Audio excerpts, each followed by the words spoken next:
Welcome back, everyone. We're diving deep today, and you guys know I love this stuff.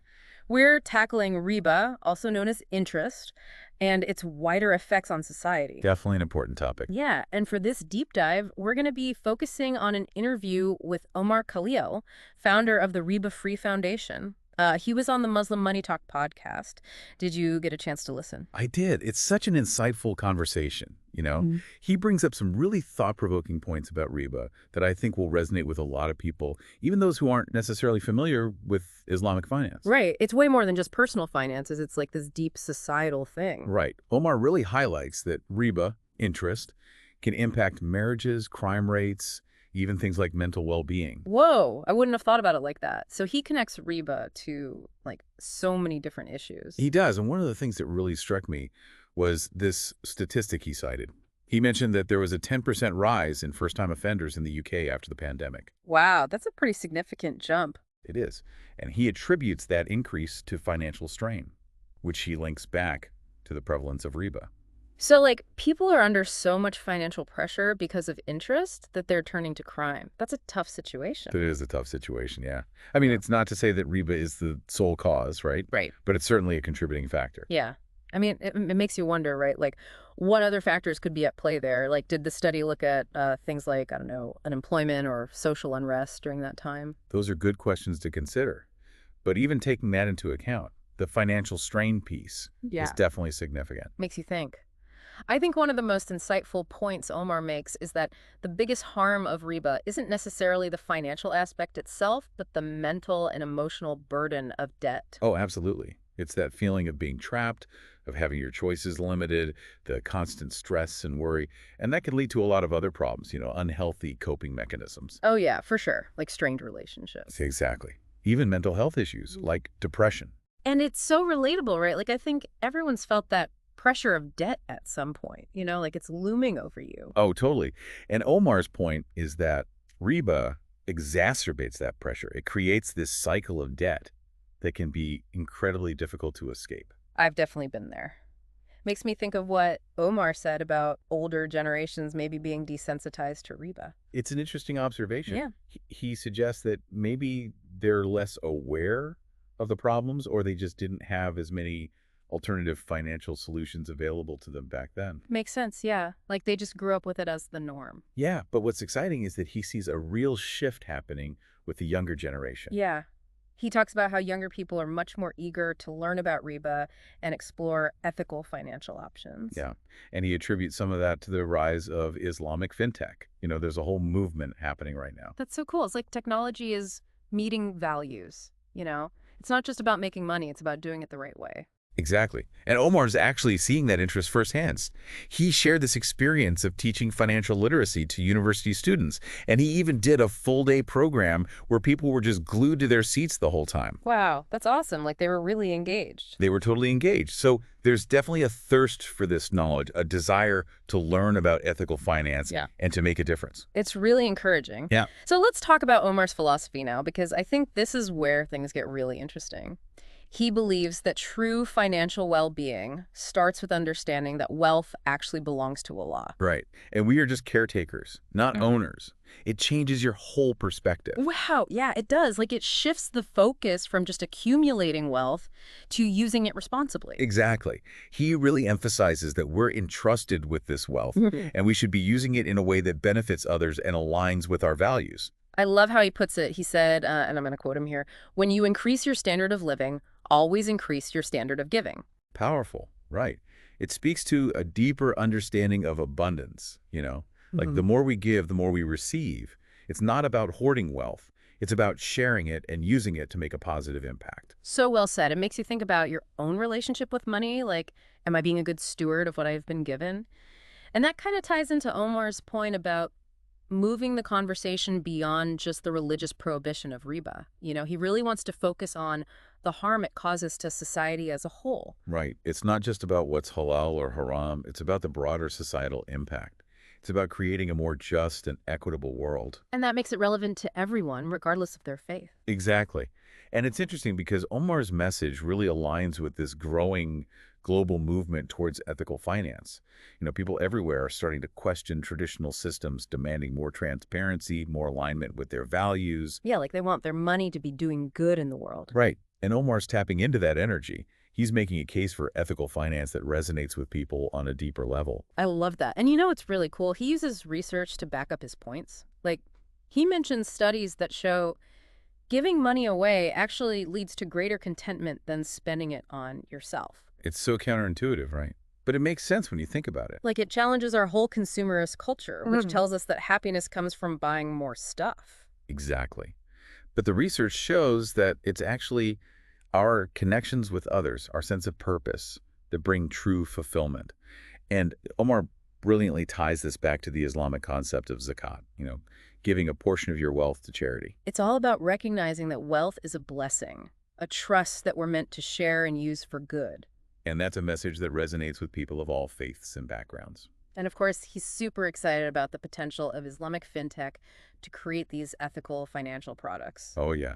There's so much innovation happening in that space. It's not just about creating Sharia-compliant versions of existing products. It's about actually redesigning the system from the ground up. Building fairness and transparency into the core of the system. Exactly. So, if this resonates with you, Omar encourages you to get involved. Support these emerging solutions. Be a part of building a more ethical financial future. What are your thoughts on that? Do you think Islamic fintech has the potential to disrupt the current system? I think it has huge potential. But let's save that conversation for part 2 because we've got so much more to unpack with Omar's insights. We're just scratching the surface here. We are. It's going to be an exciting deep dive. So stick around, folks. We'll be right back after a short break. It really does feel like we're on the verge of something big. Yeah, and Omar's deep dive into how Riba impacts society really brings it all into focus. One thing that stuck with me was how he connected Riba to the breakdown of families. Oh, interesting. How so? Well, he explained how when families are struggling with debt, it just puts this enormous strain on their relationships. Oh, for sure. Leads to increased tension, arguments, even contributes to things like higher divorce rates. It makes sense. Yeah, and to really grasp this, it's helpful to understand some of the core concepts of Islamic finance, Yeah. Could you elaborate on that a bit? Like, what are those core concepts? Sure. So Islamic finance, it operates on the principles of Islamic law, also known as Sharia. Okay. And a key principle within that framework is the prohibition of riba, interest. Right. So Muslims, they're not allowed to earn or pay interest. Interesting. So what do they do instead? So instead of the interest-based model, Islamic finance really emphasizes profit and loss-sharing partnerships. So instead of taking out a loan with interest, what would they do? Well, let's say you need to buy a house. Instead of that traditional loan, you might enter into a partnership with an Islamic bank where you share in the profits and losses from that property. So it's all about collaboration and shared risk. Yeah, exactly. And another important aspect is that Islamic finance prohibits investments in businesses that are considered harmful or unethical. Makes sense. So things like companies that deal with alcohol, gambling, or weapons, those would all be off limits. So how does all of this connect back to Omar's point about the breakdown of families? Well, imagine a family struggling to make ends meet, right? They might feel pressured to take on these high-interest debts, just to cover basic expenses. Yeah, I can see that happening. And that can quickly trap them in this cycle of debt, leading to even more stress, arguments, and ultimately putting a strain on that family unit. Yeah, that's a vicious cycle. Right. But And Omar's point is that Islamic finance offers an alternative path, one that prioritizes ethical investing and shared responsibility. so it's not just about avoiding certain things, it's about creating a whole different system. Exactly. And speaking of systems, Omar also links riba to an increase in crime rates. Oh, wow. How so?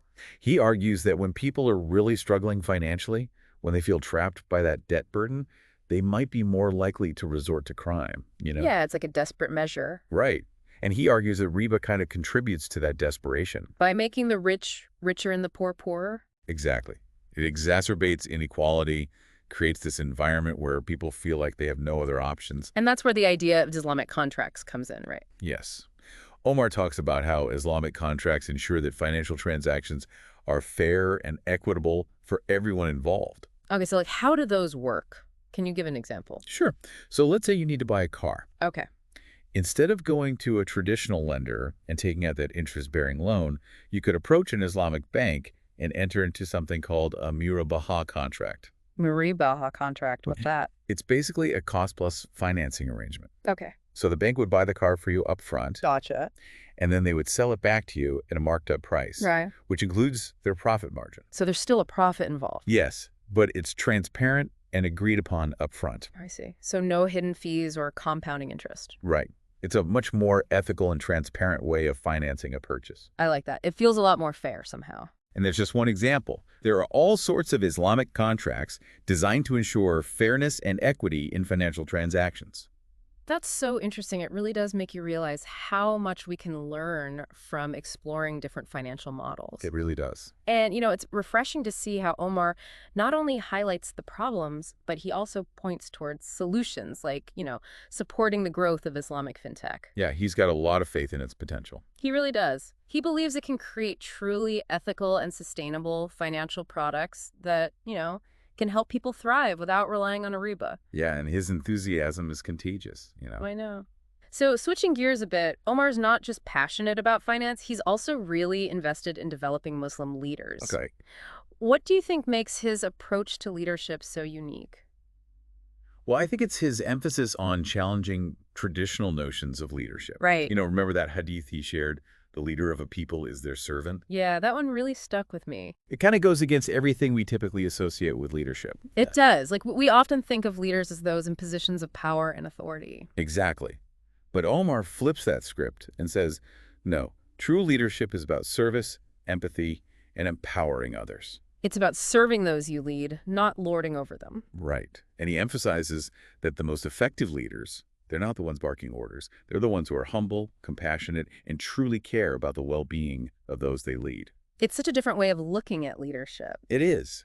And it's inspiring to see how Omar connects these ideas back to the Prophet Muhammad, peace be upon him, highlighting his humility and service to his community. It really grounds those principles in a concrete example. Yeah, it shows that these aren't just abstract ideals, but they're actually embodied in the life of the Prophet. And that it's possible to lead with compassion and service and still be incredibly effective. Exactly. And Omar's not just talking about this, he's actually living it, putting his time and energy into organizations like the Riba Free Foundation. He walks the walk. He does.